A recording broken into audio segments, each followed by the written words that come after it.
तो इस वीडियो में हम कैलकुलेट करेंगे how to find the moment of inertia of a ring. तो मेरे पास एक रिंग है जिसका mass capital M and radius capital R है। इसका मुझे मोमेंट ऑफ इनर्शिया निकालना है। तो मोमेंट ऑफ इनर्शिया का जो फार्मूला होता है वो होता है mr²।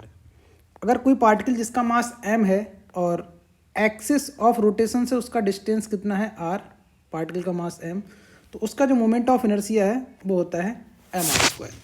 यहाँ पर हमें एक रिंग की वजह से कैलकुलेट करना है मोमेंट ऑफ इनर्शिया, और जो एक्सिस ऑफ रोटेशन है वो उसके सेंटर ऑफ मास से पास कर रही है। तो इस रिंग पर मैंने एक स्मॉल एलिमेंट ले लिया, ठीक, जिसका मास मैंने मान लिया dm, और एक्सिस ऑफ रोटेशन से जो इसका डिस्टेंस है वो कितना होगा, इसकी रेडियस के इक्वल r। तो इस एलिमेंट्री सेक्शन जो मैंने लिया है स्मॉल एलिमेंट dm, इसका अगर मैं मोमेंट ऑफ इनर्शिया लिखूँ तो उसको लिखूँगा di बराबर dm यानी मास इंटू r²। मुझे जो कैलकुलेट करना है वो पूरी रिंग का मोमेंट ऑफ इनर्शिया कैलकुलेट करना है। तो इसी को मैं क्या करूँगा, इंटीग्रेट कर दूँगा, यानी i equal to integrate of di, integration of dm into r²। अब इंटीग्रेशन करना है, r यहाँ पे क्या है, इसका रेडियस है जो कि कांस्टेंट है, ठीक है। मैं कहीं पर भी dm लूँगा r का वैल्यू फिक्स रहेगा, यहाँ पर भी r ही रहेगा। तो r हमारा कांस्टेंट है, तो r² को मैं बाहर ले लूँगा इंटीग्रेशन के, और इंटीग्रेशन ऑफ dm।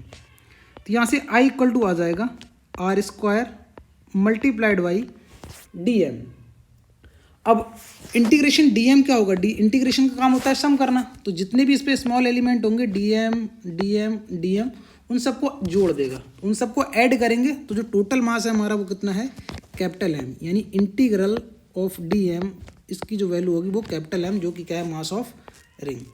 तो रिंग का जो मोमेंट ऑफ इनर्शिया है वो आ गया mr²। ये जो है मोमेंट ऑफ इनर्शिया रिंग का है, उसकी एक्सिस ऑफ रोटेशन जो कि उसके सेंटर ऑफ मास है।